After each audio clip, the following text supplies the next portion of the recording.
आज जब इसी दिन हम लोग डॉक्टर श्यामा प्रसाद मुखर्जी जी के कार्यक्रम को मनाएंगे, उस दिन एक भव्य नया पार्क डॉक्टर श्यामा प्रसाद मुखर्जी के साथ।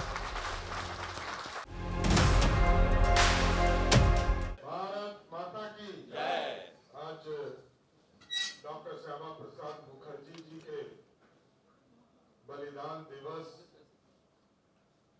के अवसर पर इस कार्यक्रम में उपस्थित हम लोगों के मार्गदर्शक नेता, भारतीय जनता पार्टी के पूर्व के अध्यक्ष, भारत सरकार के पूर्व मंत्री आदरणीय राधा मोहन सिंह जी, बिहार सरकार के लोकप्रिय मंत्री और भारतीय जनता पार्टी के पूर्व के अध्यक्ष डॉक्टर दिलीप जायसवाल जी, बिहार विधानसभा के सदस्य रत्नेश जी, भारतीय जनता पार्टी के उपाध्यक्ष बचौल जी, भारतीय जनता पार्टी के उपाध्यक्ष पवन जायसवाल जी, महामंत्री नितिन अभिषेक जी, प्रीति जी, यहाँ पर उपस्थित अन्य सभी पदाधिकारीगण, पार्टी के कार्यकर्ता साथियों, आज उस महान विभूति के बलिदान दिवस के अवसर पर हम लोग यहाँ उपस्थित हुए हैं, जिन्होंने इस भारत में पंडित चाणक्य के बाद यदि इस देश को एक करने वाला कोई नेता था तो उसका नाम डॉक्टर श्यामा प्रसाद मुखर्जी था, जिसने अखंड भारत का सपना आजाद भारत में देखा। आजादी के बाद कोई नेता इस देश को आजादी दिलाने में, एक करने में, भारत को एक करने में किसी एक नेता का योगदान रहा तो डॉक्टर श्यामा प्रसाद मुखर्जी। और आपने देखा भारतीय जनता पार्टी की कई पीढ़ियां ये नारा देते हुए चली गई कि नहीं चलेगा दो निशान, नहीं चलेगा दो प्रधान, नहीं चलेगा दो संविधान। और आज 79 वर्ष हो गए आजादी के बाद, लेकिन जब 2014 में आदरणीय प्रधानमंत्री नरेंद्र मोदी जी बने और भारत को आगे बढ़ाने का काम शुरू किया, लोकतंत्र की व्यवस्था को व्यवस्थित करना शुरू किया, तो पहली बार डॉक्टर श्यामा प्रसाद मुखर्जी के सपने को साकार करने के लिए जब 2019 में भारत की जनता ने मोदी जी को ये ताकत दिया, लोकसभा राज्यसभा दोनों में ये ताकत दिया, तो 2019 में उसी 370 को उखाड़कर कचरे के ढेर में फेंक दिया। और भारत के लोग जानते हैं साथियों, भारतीय जनता पार्टी, भारतीय जनसंघ इस पार्टी के लिए सर्वप्रथम देश है, तब व्यक्ति, पार्टी और तब व्यक्ति है। पार्टी का विलय इस देश में जब इमरजेंसी 25 तारीख को हम लोग मनाएंगे, इमरजेंसी दिवस, आपातकाल दिवस, उस दिन और विस्तार से हम लोग बताएंगे। लेकिन आप सोचिए, जब इस देश में लोकतंत्र खतरे में गया,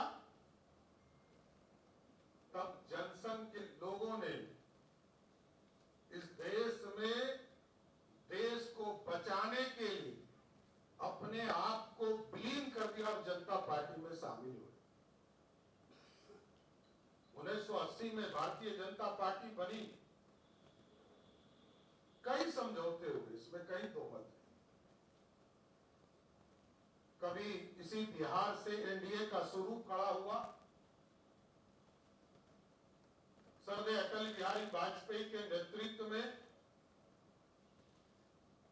लगभग 27-28 पार्टियां उनके साथ गठबंधन करके सरकार बनाने का काम उन्होंने किया।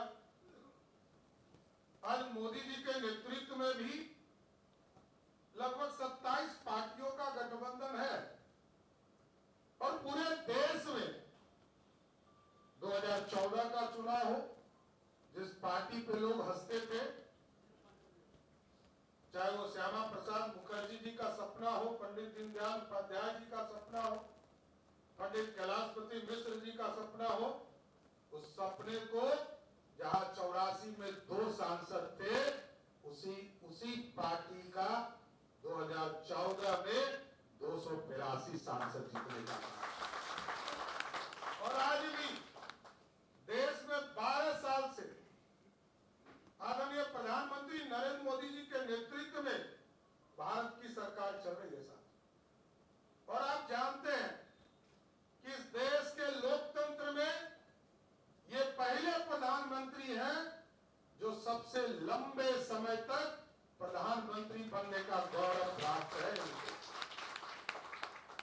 इसलिए साथियों, डॉक्टर श्यामा प्रसाद मुखर्जी जी के बलिदान को हम सभी लोगों को याद रखना होगा, उनके जीवन को आगे बढ़ाने का काम किया जाए। और आपको आश्वस्त करते हैं, आपकी विचारधारा, पार्टी की विचारधारा को मुख्य धारा में रखना है। और आपको आश्वस्त करते हैं, अगले साल जब इसी दिन हम लोग डॉक्टर श्यामा प्रसाद मुखर्जी जी के कार्यक्रम को मनाएंगे, उस दिन एक भव्य नया पार्क डॉक्टर श्यामा प्रसाद मुखर्जी को समर्पित और इसका नींव रखा जाएगा। ये पूरी संरचना बदलना है बिहार के लोकतंत्र के लिए, देश के लोकतंत्र के लिए। जिन लोगों ने आजादी के लड़ाई के साथ साथ इस देश के लोकतांत्रिक व्यवस्था को मजबूत करने का काम किया, उनको स्थापित करने का काम करना। डॉक्टर श्यामा प्रसाद मुखर्जी जी को इस बलिदान दिवस के अवसर पर जरूर मैं याद करता हूं, श्रद्धा सुमन अर्पित करता हूं। और उनके बलिदान से आज इतनी बड़ी भारतीय जनता पार्टी बनी है, क्योंकि आजाद भारत में ये इकलौते नेता है जिसने, पंडित चाणक्य ने तो 2000 वर्ष पहले अखंड भारत का सपना देखा था, लेकिन जब आजादी मिली, आजादी के बाद सरदार पटेल ने 567 रियासतों को जोड़ने का काम किया और एक रियासत को एक तरह से फ्रीलांस कर दिया था। उसको भी जोड़ने का काम सरदार पटेल के साथ किसी ने किया, उसका नाम डॉक्टर श्यामा प्रसाद मुखर्जी है। इनको याद करते हुए, उनके बलिदान को याद करते हुए, उनके चरणों में श्रद्धा सुमन अर्पित करते हुए मैं उनको नमन करता हूं। और ये पूरा भारत उनके साथ खड़ा है। बहुत बहुत धन्यवाद।